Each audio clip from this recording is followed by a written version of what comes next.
I would love it if I could do this series entirely as a silent movie. Images, title cards, musical accompaniment.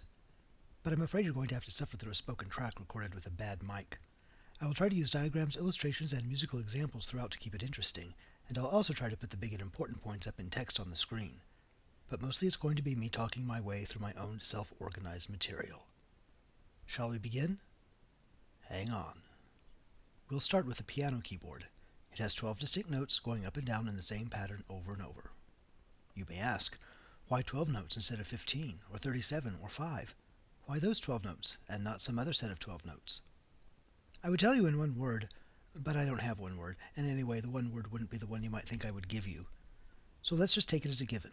12 notes. These 12 notes. Now we're going to be making patterns on this keyboard, and to make patterns we will need a way of counting the notes on the keyboard.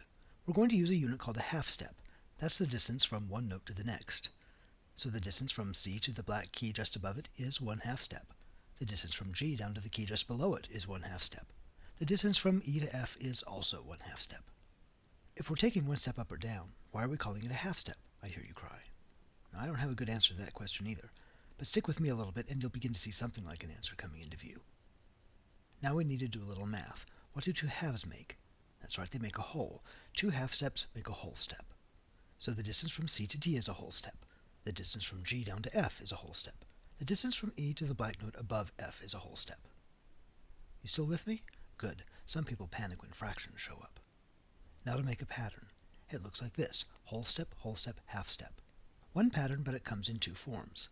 Luckily, the other form is easy to remember. It's just the mirror image of the first form. Half step, whole step, whole step. Now pick a key on the keyboard. Let's pick C. Starting with C, apply the first pattern going up. Whole step, half step. Using this pattern, we pick out the notes C, D, E, and F. Now go back to our starting point, which was C.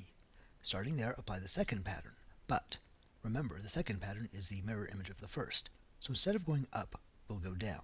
That way we get the mirror image of those other notes. Half step, whole step, whole step. That gives us C, B, A, and G. Notice a couple of things. We have C twice, overlapping with itself. We have all the white keys. We have none of the black keys. And if you know a little bit about music already, you'll notice we've picked out all and only the notes of the C major scale. C major, C. That was the note we started with, the one in the very middle.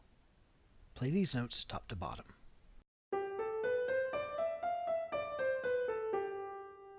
That sequence probably doesn't sound quite right. We can fix that though. Take that pattern at the bottom and move it up above the first pattern.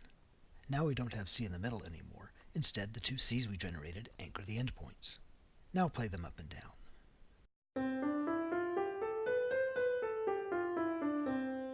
It probably sounds better, much more familiar, much more like the C major scale.